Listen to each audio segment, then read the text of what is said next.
RTV Audio. Descarga la nueva app y disfruta de los programas de RNE y nuestros podcasts originales.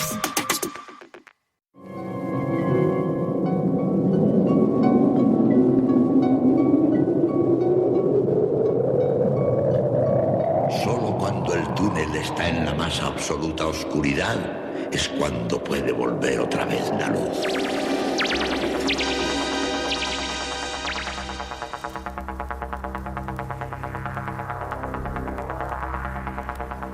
Estás entrando en el espacio en blanco. Una puerta a nuevas dimensiones de la existencia. Una nueva perspectiva sobre la realidad. Espacio en blanco.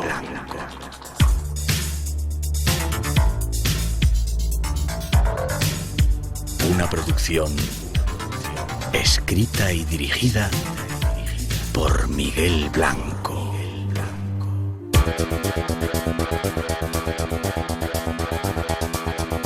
Hola, aquí llegamos, el misterio nos espera, comienza el espacio en blanco. Algo que hacemos en directo cuando son las 2:08, 1:08 las Islas Canarias, desde el estudio 101 de la Casa de la Radio, con saludos y la bienvenida de todo el equipo. Esta noche en la parte técnica Marc Gasque y Javier Campos, Ricardo Aguilera en la producción, Juan Gómez en la redacción y Tere Vilas en la locución, parte de nuestros compañeros. Y además Natalia Sotillos en la realización y coordinación, y este que os habla, Miguel Blanco. Un placer para todos nosotros compartir este tiempo especial de radio. Tenemos formas de comunicar con vosotros.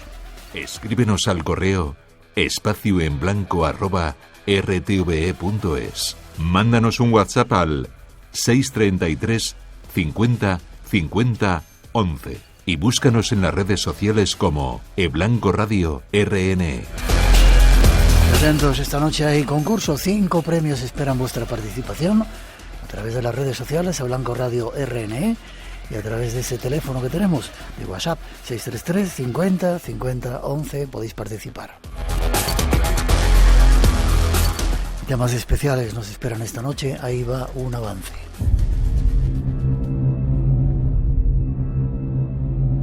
¿Dónde se sitúa la frontera entre la magia y el ilusionismo? ¿Existen los fenómenos paranormales?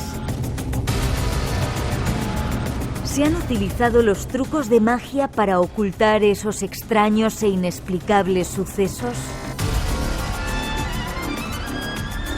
En nuestro programa de hoy tenemos a un experto investigador para darnos respuestas ante este apasionante tema.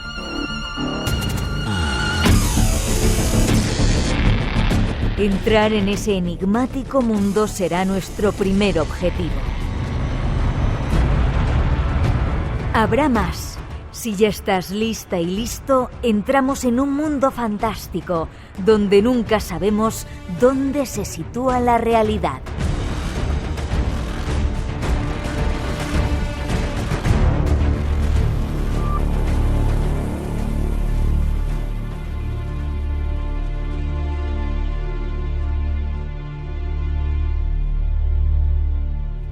Eso, entre otras sorpresas, nos espera esta noche. Ya solo nos queda saludar a nuestro primer invitado. Vamos hasta Euskadi a hablar con Enrique Chazarra. Buenas noches, Enrique. Hola, Miguel, ¿qué tal? Muy buenas noches. Qué placer estar contigo de nuevo. Lo mismo digo, es emocionante escuchar la mítica entradilla que tenéis del programa, que yo lo escuchaba allí en los años 80, todo un chavalito debajo de la cama ahí casi, por miedo a la sintonía, y ahora estar aquí con vosotros charlando, la verdad es que es un verdadero placer. Para nosotros también. Te tenía muchas ganas, te lo he dicho antes cuando hablábamos. Hay una foto por ahí que nos ha mandado Juan Gómez, que creo que va a circular por las redes. Y te preguntaba de cuándo era, me decías que de los años 2000 más o menos. Sí, al principio de 2000. Yo me recuerdo que me invitasteis a un directo que hicisteis en Deusto, en Bilbao, y yo creo que era para hablar de Ochate. Y sí, es una foto ahí que, bueno, tenemos una cara de jovencillos los dos que no podemos con ella, ¿no? Así que sí, es un recuerdo entrañable. Estábamos en otra emisora Y ahí está, pues no sé cuánto tiempo hace que estuviste la última vez en el programa, no creo que fuera esa, ¿no? Hemos hablado en el Espacio en Blanco. Sí, ha habido otras ocasiones, sí que he charlado con vosotros, así que nada, muy a gusto de volver a estar aquí. Investigador, escritor, has hecho un montón de libros de tu región, de Euskadi, de la comunidad, y últimamente has escrito un libro que se llama Magos y Psíquicos. ¿Cuántos años llevas investigando, Enrique? Pues mira, como te decía, yo empecé muy jovencito en esto del misterio, allí a finales de los años 80, con 16, 17 años, que hay mis primeros libros de parapsicología y ciencias ocultas aquí en la biblioteca de Vitoria. Y pues eso, más de 4 décadas probablemente persiguiendo misterios, ¿no? Y este tema que hoy vamos a hablar a mucha gente le puede sorprender, ¿no? Digo, bueno, ¿cómo le da ahora aquí a Lechaza Rara por hablar de ilusionismo, de magia y estas cosas? Sí. Pero es un tema que vengo arrastrando, por decirlo de alguna manera, desde aquella época, desde el comienzo de mis inicios en el mundo del misterio, porque precisamente en aquella época yo empecé a hacer ouija, a hacer psicofonías, a irnos a Ochate por las noches con un buen amigo de cuadrilla del barrio, con David Blanco, que con el paso del tiempo pues se ha convertido en mago profesional, en mentalista, en ilusionista, y en aquella época, cuando él empezó en el mundo del misterio, pues me empezó a inculcar un poco el gusanillo por este mundo, ¿no? Sobre todo el mentalismo, ¿no? De esa magia mental, de esa rama del ilusionismo que es fascinante. Y desde entonces, pues bueno, me he venido interesando por este tema y es un asunto que bueno, ahora tengo la oportunidad a través de Reediciones Anómalas de reflejarlo en este trabajo, en este libro, pero es un tema que ya te digo, que viene de lejos. Me alegro, hoy lo vamos a tocar. Tenemos en el programa a nuestro mago de cabecera, Miguel de Lucas, hasta otras veces Anthony Blake y otros muchos. Sí. Y yo a veces me pregunto si tendrán poderes o hay algo más. Déjame que pongamos una cosa, hacemos una llamada y nos metemos en el asunto, ¿te parece? Perfecto, vamos a luego me contestas si tienen poderes. Vamos con ello. Espíritus, yo os convoco. ¿Me escucháis? ¿Estáis ahí? Espíritu, manifiéstate. Bueno, pues ya hemos invocado a los espíritus. Espero que sean buenos los que se manifiesten esta noche. ¿Y dónde situar la frontera entre el espiritismo, el ilusionismo y lo paranormal? ¿Dónde la sitúas tú? Pues mira, yo creo que la clave de todo esto, y para que la gente y tus oyentes lo entiendan, es un poco saber a quién tenemos enfrente. Es decir, cuando un ilusionista se sube a un escenario, actúa delante de la gente bajo un espectáculo como mentalista, ¿no? Sobre todo esta noche vamos a hablar mucho de la palabra mentalista, ¿no? Mentalista es una rama del ilusionismo que es una especie de magia mental, y para que nos entendamos es un poco lo que Anthony Blake, ¿no? Ha hecho famoso en España, ¿no? Ese tipo de magia que juegan con esa ambigüedad, ¿no? De que realmente al final la gente no sabe si tiene poderes o realmente está viendo un espectáculo de magia. Pero cuando una persona de estas características se presenta como mentalista en un escenario, pues bueno, sabemos que a pesar de lo fascinante y de lo que nos va a sorprender, pues es un mago, ¿no? Es un artista del ilusionismo, de la magia. Y como bien suele decir Anthony Blake al final de sus espectáculos, y es un poco la clave y la filosofía del mentalismo, es que no le den más vueltas a todo lo que han visto aquí, porque todo es producto de su imaginación, ¿no? Eso es un poco la clave, ¿no? del mentalismo. Pero sin embargo, cuando estamos con una persona, ya imagínate en una consulta de videntes, chamanes, mediums o gente que dice tener poderes psíquicos, y empieza a hacer gala de una serie de fenómenos o de poderes psíquicos y utiliza estos recursos ilusionistas para impresionar al que tiene delante y de esa manera ganarse su confianza y posteriormente su dinero, que suele ser lo más habitual, pues de alguna manera eso ya es utilizar el mentalismo, utilizar la magia pues de una manera deshonesta para intentar engañar a la gente y hacerles creer que tienen poderes extraordinarios. También quiero dejar bien claro, y lo digo en el libro, que yo no es que niegue la existencia del fenómeno paranormal, ni mucho menos, y tampoco niego la existencia del fenómeno psíquico. Es decir, el hecho de que se puedan reproducir fenómenos psíquicos y fenómenos paranormales bajo el abanico del ilusionismo y del mentalismo no quiere decir que estos no existan, pero yo creo que es un tema que todo aficionado al misterio debe tener en cuenta pues para saber que hay técnicas, hay un tipo de magia, hay gente que son embaucadores y que utilizan este tipo de ilusionismo pues para hacerse pasar por paragnostas o por personas que tienen poderes psíquicos. Quizá lo hablemos un poquito más de ello. No sé si utilizar la palabra magia, sería apropiado. Quizá habría que utilizar más ilusionismo, ¿no?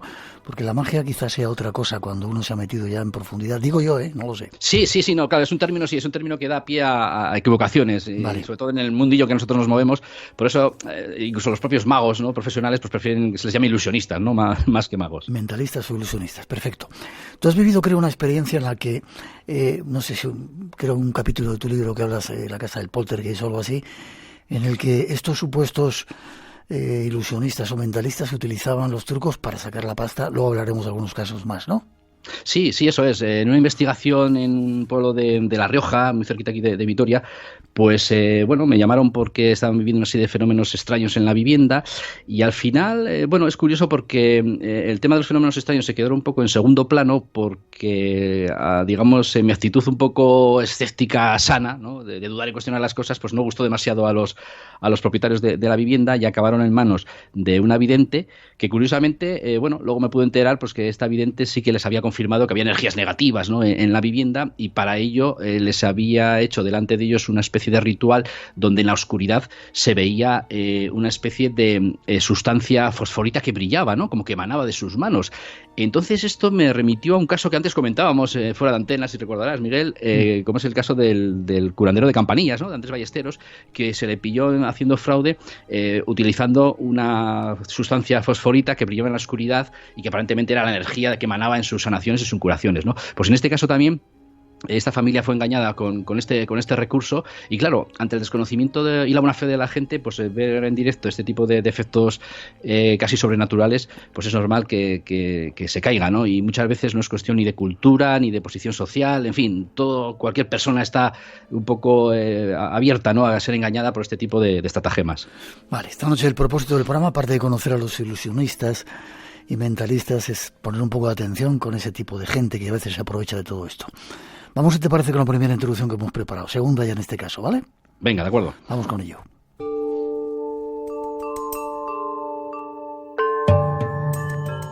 Un capítulo muy importante en el mundo de los espíritus y su comunicación con el más allá tiene unas protagonistas insólitas. Raquel de la Morena nos aporta algunos datos en su canal. La comunicación con los espíritus siempre ha estado llena de luces y sombras. De hecho, unos años antes de que Allan Kardec creara oficialmente el espiritismo, había habido un caso bastante famoso y polémico en Estados Unidos, el de las hermanas Fox. Leah, Margaret y Kate Fox eran 3 hermanas de origen canadiense que en 1848 vivían a las afueras de Hydesville, un pequeño pueblo de Nueva York. Las pequeñas, Margaret de 15 años y Kate de 11, vivían en una granja con sus padres. Su hermana mayor, Leah, ya treintañera, vivía no muy lejos y tenía una hija de la edad de Margaret, Lizzie, que solía jugar con sus primas. Un día comenzaron a escuchar ruidos por las noches, golpes misteriosos que parecían provocados por un espíritu que vivía con ellas en su modesta casa de 2 plantas. Las 2 hermanas pequeñas, Margaret y Kate, comenzaron a comunicarse con él y el supuesto ente respondía a sus preguntas. ¿De qué manera? Las pequeñas iban recitando las letras del alfabeto en voz alta y cuando llegaban a la letra indicada, el fantasma daba un golpe. Rápidamente se extendió la noticia y la casa se convirtió en un teatro al que acudían decenas de personas para ser testigos con sus propios ojos de aquel insólito fenómeno. Al parecer, delante de otras personas, el espíritu les reveló que se llamaba algo así como Charles Brian Rosma, que era buhonero y había sido asesinado y enterrado en el sótano de la casa. Nunca se corroboró aquella historia, pero la fama de las hermanas Fox comenzó a crecer y su hermana mayor se convirtió en su manager y se las llevó a Rochester, cerca de Nueva York, donde alquilaron para sus sesiones el Corinthian Hall, el salón de actos más grande de la ciudad. Con las hermanas Fox comenzaba una nueva era, la de la comunicación con los espíritus. Conozcamos algo más de todo ello. Como ya hemos invocado, los buenos espíritus están comenzando a aparecer y aunque se ha tenido siempre, o se ha tratado de tener siempre contacto con ellos a lo largo de toda la historia de romanos, egipcios, griegos, etcétera, etcétera, quizá toda esta historia moderna comienza con estas hermanas, ¿no, Enrique? Sí, eso es. Cuando nos acercamos al mundo de la parapsicología, del espiritismo, pues todos los aficionados al misterio pues nos hemos encontrado con esta mítica historia, ¿no?, de las hermanas Fox, ahí en 1847, como bien resumíais en el relato. Y yo en el libro hablo de estos inicios, que son más que conocidos por todo aficionado al misterio, pero también me ha gustado, he añadido, ¿no?, contar algo más, ¿no?, una versión que no es tan conocida, que no está tan divulgada, pero que yo creo que hay que tener en cuenta, ¿no?, porque hay una versión donde donde las hermanas Fox acaban confesando que todo fue un montaje, que todo fue un fraude. Y esto yo cuando lo he dicho en algunas charlas o conferencias y había espiritistas en la sala, pues se me han echado encima, ¿no? Y yo realmente en el libro lo que reflejo un poco son referencias bibliográficas, testimonios, documentos, donde las propias hermanas Fox, Kate y Margaret, pues acabaron confesando que fue una travesura infantil que se les fue de las manos. Y como veían que los mayores creían en aquello, pues no dijeron nada y aquello se fue expandiendo hasta ser un poco el germen del espiritismo. Claro, desde el punto de vista actual nos puede parecer un poco absurdo, ¿no? Que como una broma infantil pudo generar el movimiento de espírita, ¿no? en todo el mundo. Pero bueno, hay que tener un poco en cuenta el momento sociocultural de la época, ¿no? Del siglo XIX, ese momento donde, digamos, hay una revolución industrial, está la invención del telégrafo que no se comprende, la electricidad, que la gente casi lo ve como algo milagroso. Entonces, no se vio raro que se pudiera comunicarse con el más allá, ¿no? La gente veía factible en ese ambiente que estamos comentando que la gente se comunicase con el más allá, y al final el espiritismo fue un perfecto hijo de su tiempo. Entonces, claro, ya cuando las hermanas Fox, ya además mayores, incluso en la Academia de Música de Nueva York, en octubre de 1888, confiesan todo el fraude, incluso hacen una demostración, ¿no? De cómo, sobre todo Margaret, tenía la habilidad de chasquear los dedos de los pies con una resonancia acústica de madera alrededor que resonaban en todo el auditorio, un método tan trivial y tan absurdo. Pues claro, la gente no acababa de dar crédito a lo que estaban viendo y no quisieron creer en esa confesión. Y ya para entonces el espiritismo ya había desembarcado en Europa y ya se estaba convirtiendo en esa doctrina religiosa, pues que luego Alan Kardec recopiló. Hay una serie de libros claves para los que quieran saber más sobre todo esto, que menciono en mi libro, ¿no? Como son Fraudes espiritistas y fenómenos metapsíquicos del padre Carlos María de Heredia, donde es un cura que investigó de una manera muy escéptica, sana, vamos a decirlo así, el fenómeno del espiritismo y de los fraudes, ¿no? Y donde habla de esta confesión que estábamos hablando de las hermanas Fox. Luego también hay otro libro titulado, precisamente salió publicado al poco tiempo de la confesión de las hermanas Fox, que es Golpe Mortal, Espiritismo, donde se habla de toda la trayectoria fraudulenta que supuestamente acabaron confesando las hermanas Fox. Lo que pasa es que, claro, los espiritistas para entonces, como tanto Kate como Margaret acabaron arruinadas, alcohólicas, acabaron de una manera muy triste, pues dijeron que bueno, esa confesión no tenía mucho fundamento porque de alguna manera lo habían hecho pues para, digamos, destacar y volver un poco a ser famosas, aunque sea a la contra de lo que ellas habían hecho, ¿no? Entonces, bueno, hay una serie de contradicciones que a veces es difícil saber hasta dónde llega la realidad y dónde llega la leyenda. Yo más que nada en el libro lo que he querido es plasmar toda esta historia que ya te digo, no es tan conocida, todo el mundo conocemos lo básico de las hermanas Fox y el surgimiento del espiritismo, pero me parece interesante que cualquier aficionado al misterio tenga las dos versiones, pues bueno, para que tenga documentación para poder opinar por su cuenta y tener en cuenta que una posible broma de unas niñas, pues de alguna manera originó el fenómeno del espiritismo. Y es que no es la única vez, porque también recordarás, ahora me estoy acordando del caso de las hadas de Cottingley, ¿no? Por ejemplo, de Arthur Conan Doyle. Hablábamos hace poco de todo ello, sí. Eso es, dos niñas, dos primas, ¿no? Que jugando hacen unas fotografías y aquello genera pues una expectación terrible, ¿no? Por la supuesta evidencia de la existencia de hadas. Y bueno, luego con el paso del tiempo, cuando ya eran ya mayores estas mujeres, pues acaban confesando que todo fue un fraude, que se les fue de las manos y que como los mayores creían en hadas, pues lo dejaron correr, ¿no? Entonces, bueno, es curioso que en la historia del misterio paralelamente no existan este tipo de bromas infantiles que al final generen estas historias tan curiosas.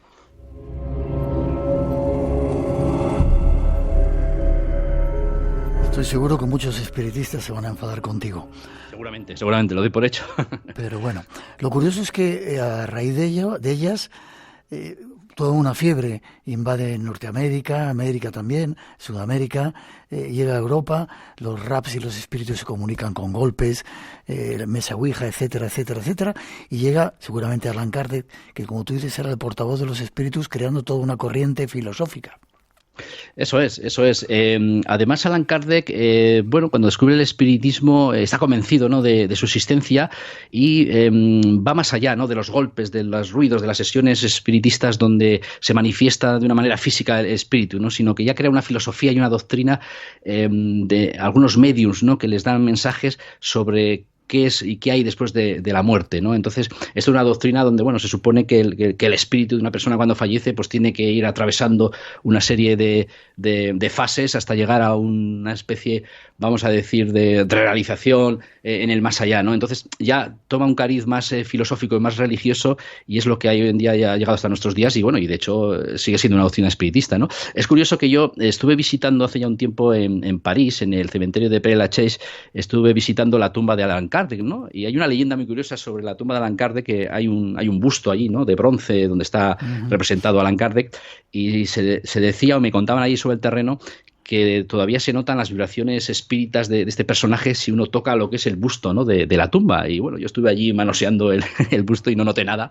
Tampoco es que yo sea aquí un gran psíquico ni perciba grandes cosas, pero es curioso que la gente acudía, tanto espiritistas como aficionados al misterio, acudían a esta tumba de Allan Kardec para intentar notar, ¿no? Esas energías del más allá, que es lo que cuenta la leyenda de su tumba.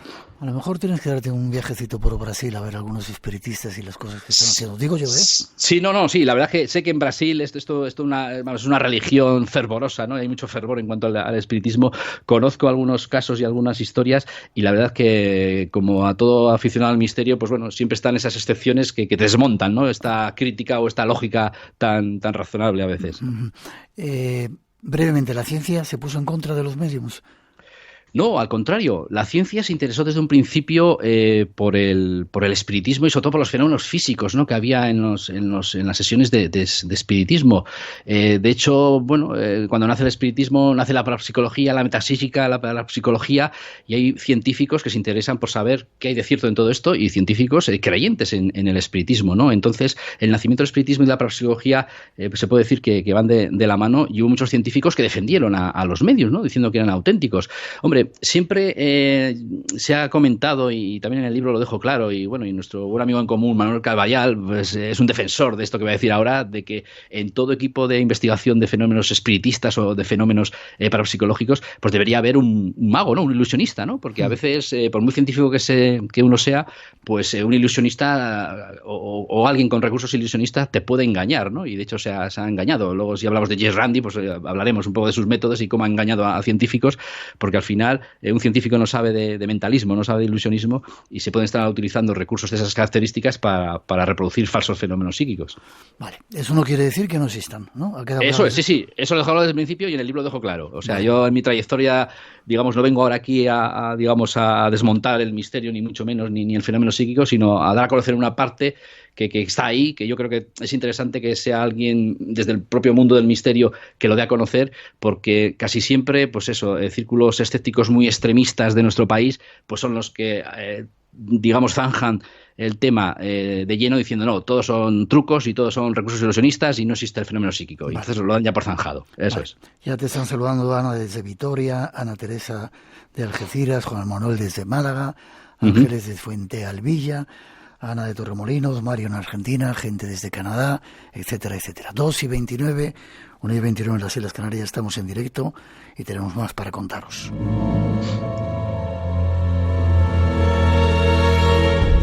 Espacio en Blanco, tu cita con lo desconocido, en Radio Nacional, con Miguel Blanco.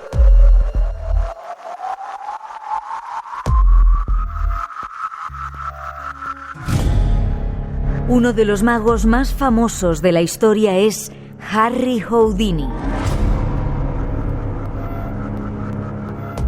El canal Historia nos ofrece información sobre él.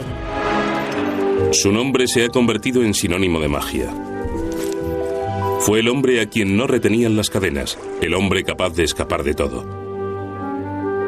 Fue el gran Houdini. Fue el primer adicto a la adrenalina. Le gustaba el riesgo extremo. Su profesión fue el misterio, y el misterio sigue rodeando su muerte.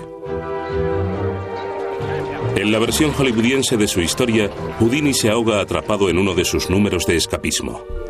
La verdad del asunto es que jamás tuvo ningún problema con aquel número. Otros dicen que lo mató un golpe. Un puñetazo de un hombre cuya cara no hemos conocido hasta ahora. ¿Es posible que el maestro de los magos fuese responsable de su propio fallecimiento? ¿O llegó realmente a morir? La historia de Houdini se ha convertido en un mito. Una locura en que la historia verdadera es más interesante que la ficticia. Una historia llena de misterios en la que su viuda aún sigue esperando su mensaje desde el más allá. Descubramos algo más de sus aventuras con el misterio. Y hablando de magos e ilusionismo, teníamos que nombrar a Houdini, luego vamos a nombrar a otros, ¿no? ¿Cómo hacía esas cosas? ¿Eran trucos? ¿Eran técnicas? Sí, Houdini hay que dejar bien claro que era un mago, pero era un mejor escapista, ¿no? Como mago era bueno, pero sobre todo ha trascendido a la historia del ilusionismo por sus espectáculos de escapismo, ¿no? Y sobre todo cómo los planteaba, porque era una persona que tenía una visión del marketing y de venderse y de promocionarse muy interesante cuando llegaba a las ciudades, ¿no? Lo primero que hacía era desafiar a las autoridades, a la policía, de que él era capaz de escapar de cualquier cárcel, de cualquier esposa que le pusiera a la policía, y claro, esto ya generaba un ambiente un poco crispante con las autoridades, pero era una forma de promocionarse, ¿no? Así, cuando ya la gente iba a sus espectáculos, pues ya con esta promoción previa, pues de alguna manera ya tenía toda la ciudad ganada. Pero hay que dejar claro que era un ilusionista, un escapista. Lo que pasa es que, bueno, su relación con el mundo del espiritismo también viene de una manera bastante curiosa, ¿no? Porque él en un principio también quería creer, o por lo menos no estaba convencido de que aquello pudiera ser un fraude. Él estaba muy unido a su madre, a Cecilia, la cual, cuando falleció, pues Houdini intentó buscar consuelo y buscar un contacto en el mundo del espiritismo, ¿no? Que estaba tan de boga en su época. Pero claro, se dio cuenta que todo eran trucos, que había mucho farsante, que había mucho embaucador, que nadie realmente contactaba con su madre, y los que lo hacían ver que contactaban daban una información que no tenía ningún sentido.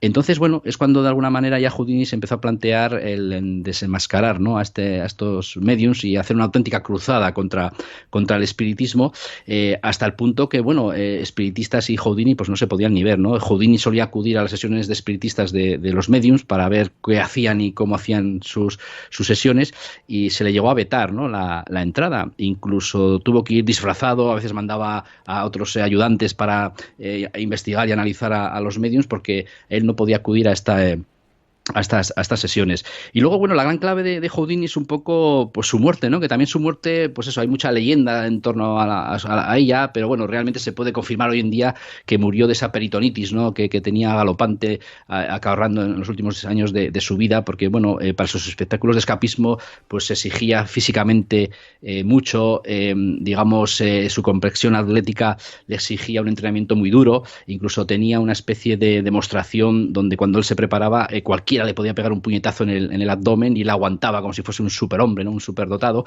Pero en una de estas, en Canadá, dando una charla precisamente sobre el espiritismo y demás, pues un estudiante le pilló por sorpresa y sin prepararse le arreó un puñetazo. Entonces le agravó ya del todo lo que es la peritonitis que tenía, falleciendo luego a los pocos días, y además falleció en una noche de Halloween, ¿no? Que parece que formaba parte casi del espectáculo de sus actuaciones.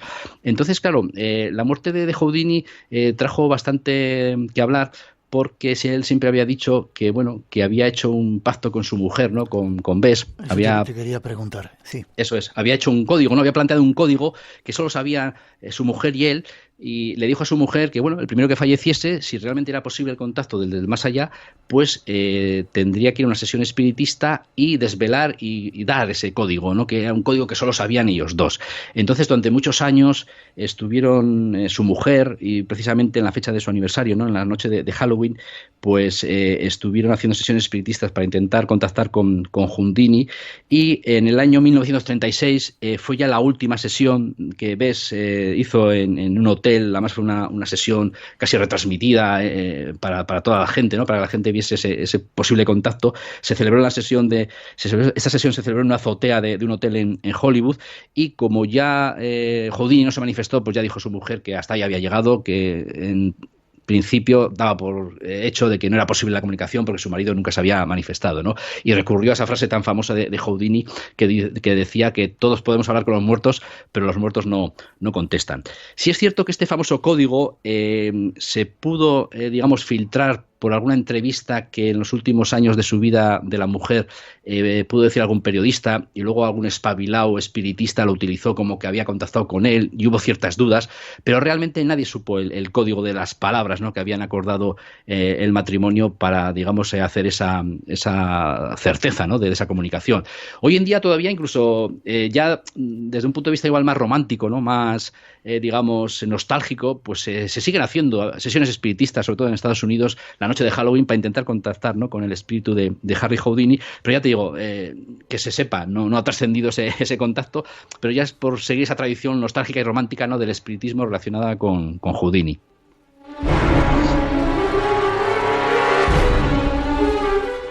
Dejamos a Houdini y brevemente otros maestros del ilusionismo que hubiera en esa época. Luego vamos con Uri Geller y con otros cuantos, pero algunos de la época de Houdini.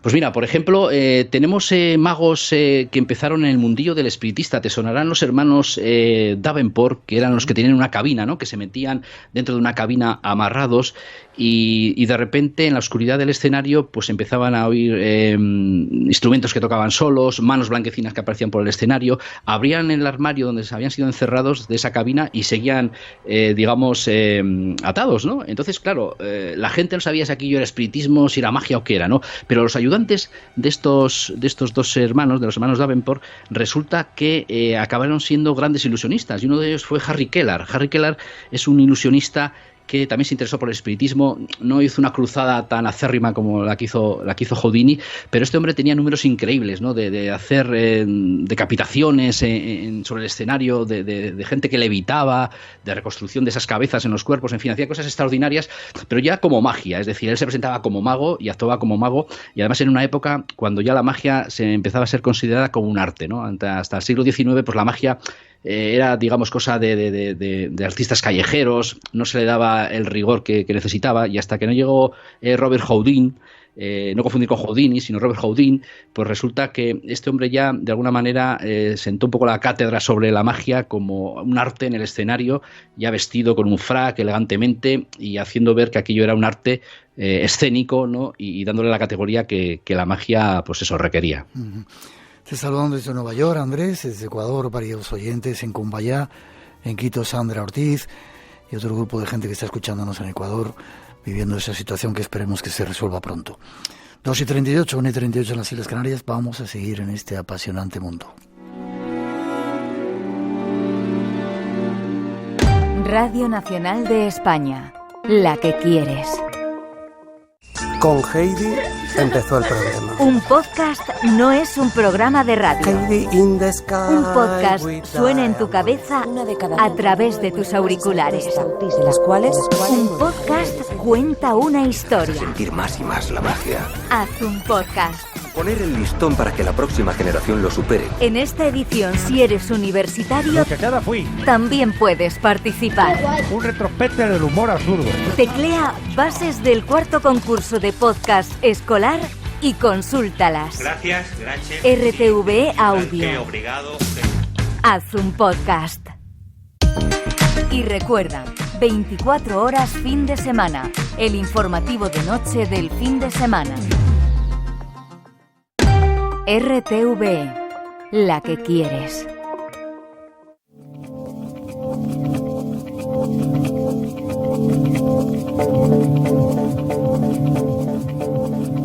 Otro de los magos famosos en la historia que acaparó la atención del mundo entero fue Uri Geller. Uri Geller se ha ganado un lugar en la historia como el hombre que dobla cucharas con la mente. Uri Geller nació en Israel en 1946. Desde niño sorprendía doblando objetos con su mente. Se hizo célebre en la TV inglesa y trabajó para la CIA. Muchos expertos creen que usa trucos de ilusionismo. La controversia sobre la verdadera naturaleza de sus poderes lo ha rodeado siempre. Aún hoy nadie sabe realmente cómo lo hace, aunque Geller asegura que son poderes psíquicos. Lo que sí sabemos es que Uri Geller se ha ganado un lugar en la historia como el mentalista que dobla cucharas con la mente. Un personaje fascinante, lleno de enigmas, al que ahora queremos conocer un poco más.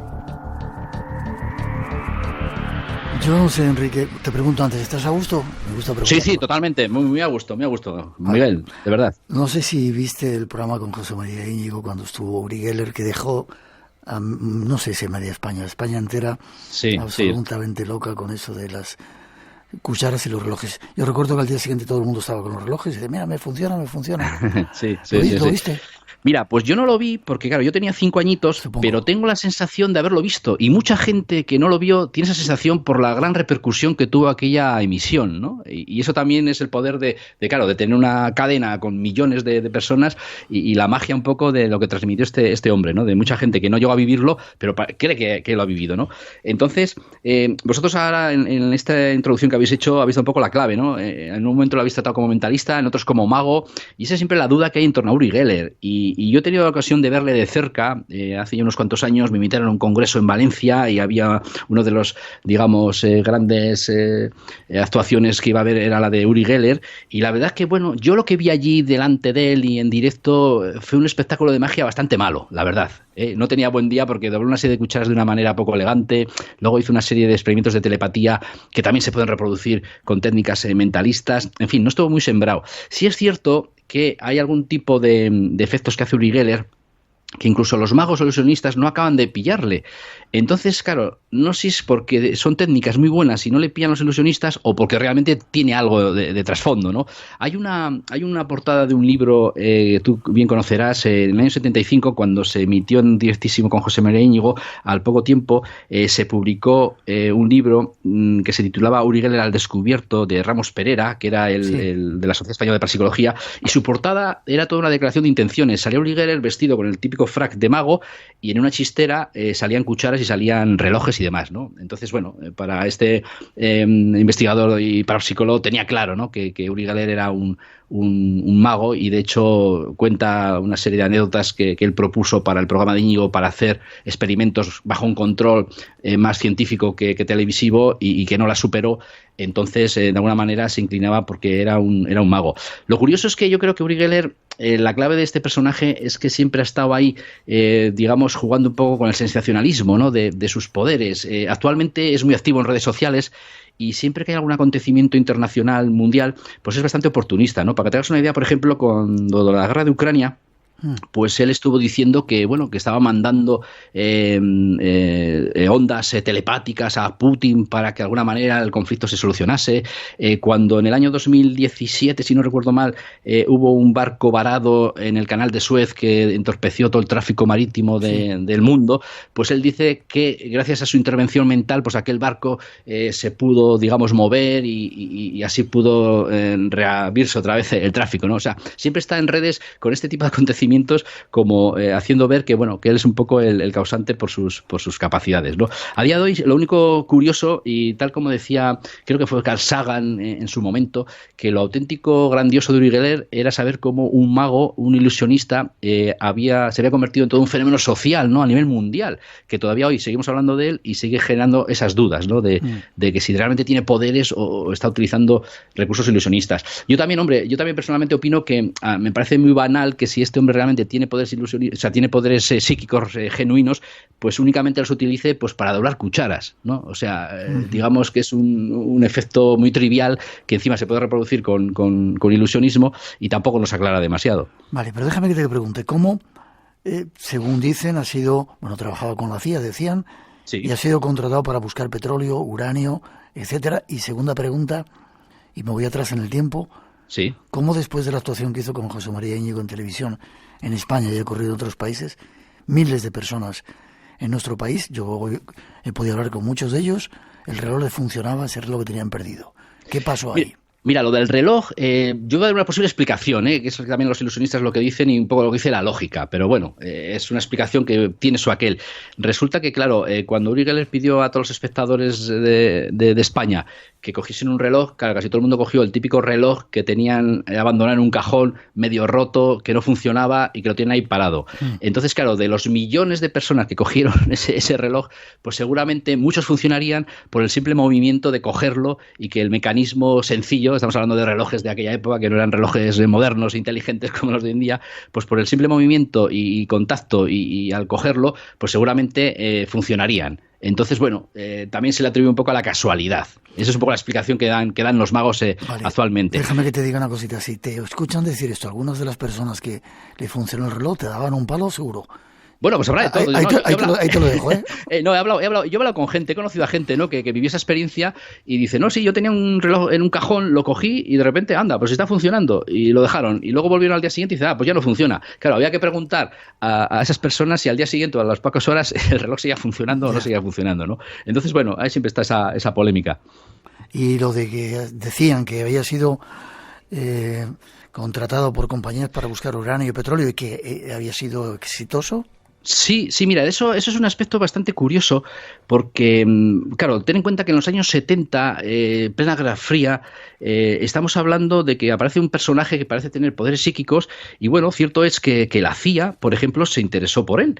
Y, de hecho, cuando en el 2017 se desclasifica un proyecto que se llama Stargate, se revela que la CIA había hecho experimentos con Uri Geller. Habían puesto a Uri Geller en una habitación, se habían puesto los de la CIA en otra y se habían transmitido digamos una serie de dibujos, una serie de ilustraciones, y Uri Geller más o menos había acertado porque así lo reflejan los informes, ¿no? Entonces, claro, la CIA acaba, digamos, sentenciando estos informes diciendo que no se le pilla haciendo fraude, que se puede reproducir eso como ilusionismo, pero que no se lo ha pillado. Entonces, claro, ¿son genuinos o no son genuinos? Y sobre todo en las experiencias de percepción extrasensorial, como que Uri Geller era más bueno que las experiencias de telequinesia, ¿no? Que el hecho de mover objetos y hacer efectos físicos sobre objetos, eso no estaba muy docto. Y luego lo que me comentabas del petróleo y buscar minerales, eso a mí también siempre me ha llamado la atención, porque es un aspecto de su vida que yo creo que es lo que realmente le ha hecho que se haya hecho millonario, ¿no? Porque hay que decir que Uri Geller, bueno, desde tanto tiempo atrás, en este mundo de la magia, el ilusionismo o el psiquismo, llámalo como quieras, pues ha hecho verdadera fortuna. Y sí es cierto que ha habido empresas petrolíferas que han contado con él para, digamos, localizar, ¿no?, lo que son pozos petrolíferos, y algunas de estas empresas no han desvelado todo por secreto profesional o laboral, pero sí es cierto que han dicho que ha tenido éxito. Las técnicas, pues bueno, igual al final, como algunos que intentan explicar, son técnicas tipo Zahorí, ¿no? Que al final Zahorí sabemos que existe, que eso funciona, que se busca agua bajo tierra, pero no sabemos muy bien si es algo más científico que psíquico, ¿no? Entonces, una vez más, Uri Geller se mueve en ese terreno, ¿no? Que aprovecha, digamos, las intervenciones de la ciencia, de la CIA, de las instituciones gubernamentales, pues para, digamos, realzar su figura y decir que, bueno, si esta gente se interesa por mí es que soy auténtico. Y claro, eso también tiene sus matices.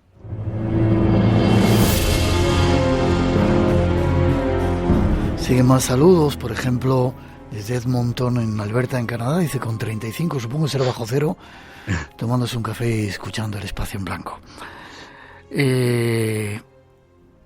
James Randi, has nombrado tú quién era, un personaje que era un mago que trataba de ir frente al fraude, mago, un ilusionista, un mentalista. No me gusta utilizar solo la palabra mago, porque para mí es algo mucho más serio todavía. ¿Quién era este personaje? Llegó a ofrecer, creo que $1 millón, ¿no? Sí, Jay Randy, digamos, fue el azote y el grano en el culo, con perdón de la expresión, de Uri Geller, porque resulta que, Jay Randy es un ilusionista que coincidió en el tiempo y en la época con Uri Geller, y bueno, él estaba convencido que todo lo que hacía de doblar cucharas, arreglar relojes, experimentos telepáticos y demás, pues eran trucos de magia, ¿no? Entonces, este hombre llegó a ofrecer $1 millón a aquella persona psíquica que se dejase ser sometida a su análisis y al análisis de la ciencia, pues para demostrar que finalmente tenía poderes, ¿no? Y si realmente pasaba todos los filtros y todas las cribas, pues le daba $1 millón, ¿no? Estuvo durante muchos años con esta oferta, se presentó mucha gente, nadie superó, digamos, lo que Jay Randy proponía, entonces al final, pues bueno, el $1 millón pues no se fue para nadie, ¿no? Yo tuve la ocasión de conocerle estuve en Bilbao dando una conferencia en la Universidad de Deusto, una conferencia organizada por el Círculo Escéptico aquí de esta zona, y la verdad es que, bueno, era un hombre ya falleció, bastante entrañable, ¿no? Tenía un montón de anécdotas y de historias y tenía un sentido del humor muy, muy irónico, y él seguía convencido, o sea, yo lo conocí con 80 años y seguía convencido de que Uri Geller era un estafador que se lo había montado muy bien y que nos seguía engañando con el tema de las cucharas, ¿no? Entonces, desde el principio, James Randi era un poco el Houdini, ¿no?, de los años 70, 80.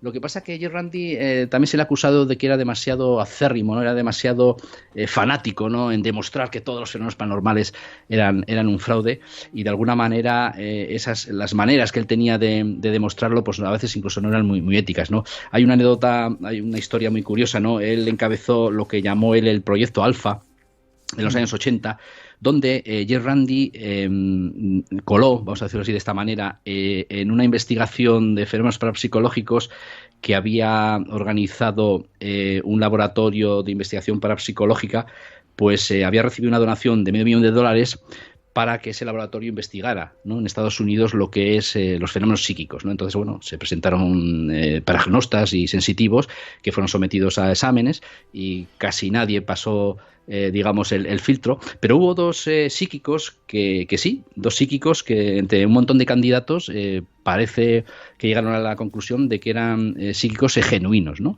Entonces, bueno, cuando ya se publicó el informe de los resultados y desde el punto de vista parapsicológico todo lo que se había hecho, pues resulta que al cabo del tiempo aparece Jay Randi haciendo una rueda de prensa donde dice que esos dos sensitivos eran dos magos, dos ilusionistas enseñados por él, que los había infiltrado en esa investigación parapsicológica, pues para, digamos, desmerecer la investigación y poner en ridículo a lo que es la investigación parapsicológica, ¿no? Por eso esos métodos, pues bueno, sí, demostró que a los científicos se podía engañar con ilusionismo, pero bueno, se acusó también de que eran métodos un poco éticos.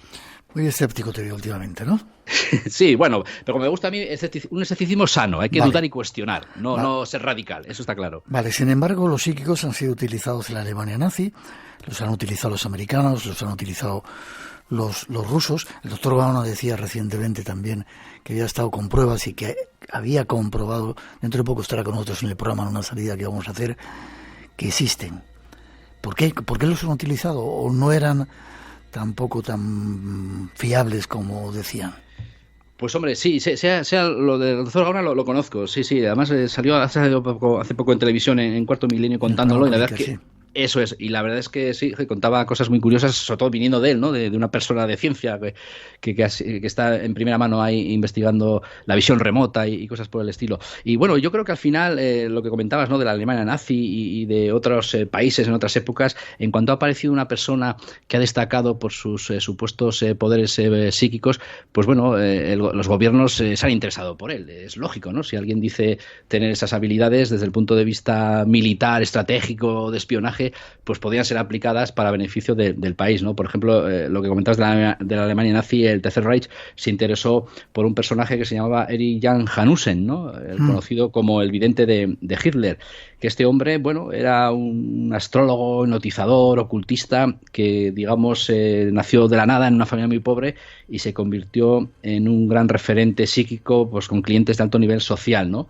Entonces, él tenía allí en Berlín un edificio, ¿no? Que le llamaba el Palacio del Oculto, ¿no? Donde allí hacía sus sesiones espiritistas y sus vaticinios y demás.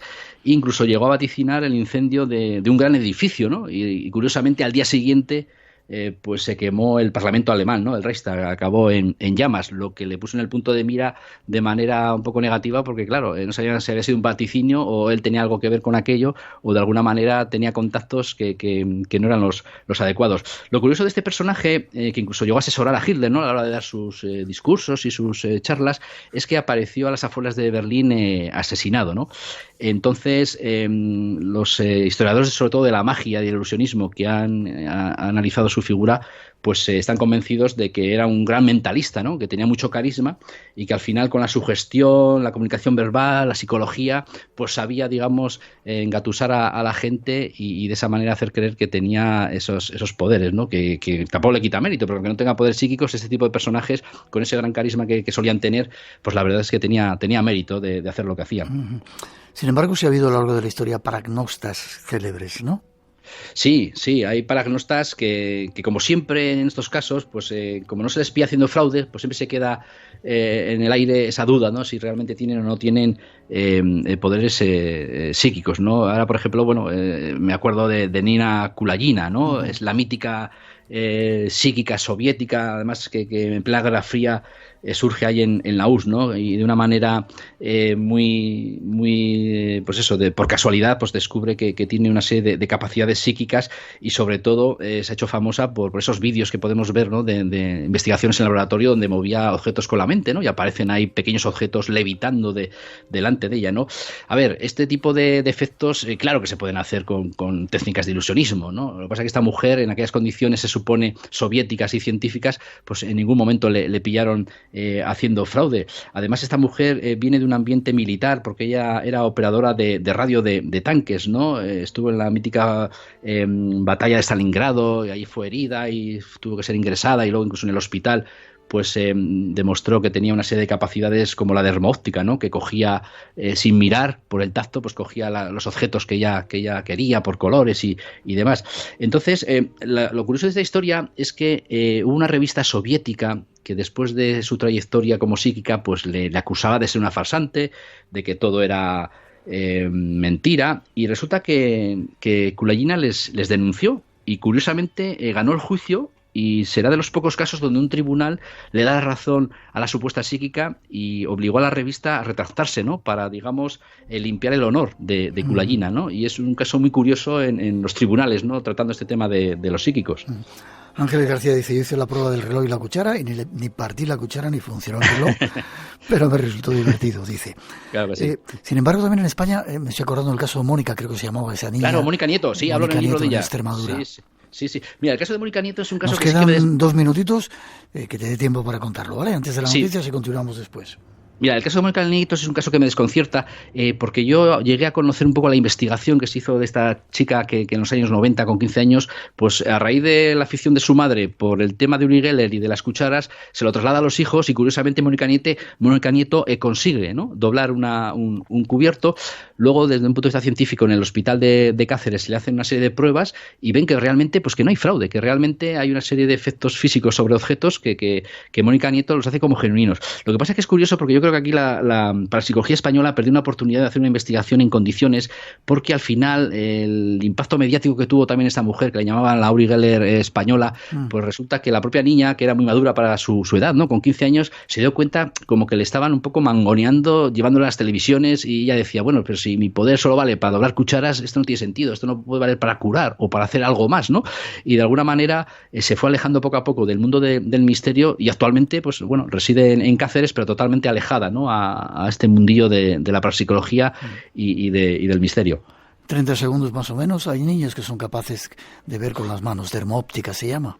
Eso es, dermóptica, sí, es lo antes te comentaba de Kulayina, ¿no? Esos experimentos sí que es curioso que se han hecho con un rigor científico y efectivamente, ¿no? Efectivamente, son chavales, sobre todo niños, eso es lo curioso, ¿no? Las edades muy jóvenes que son capaces de hacer este tipo de efectos que, claro, descartando lógicamente el fraude porque, bueno, por las condiciones científicas y críticas, ¿no? Que se les somete. Te saludan desde Chihuahua, México y de otros momentos. Mira qué bueno. Genial. Pero a pesar de todo, no niegas que existan fenómenos paranormales, ¿no?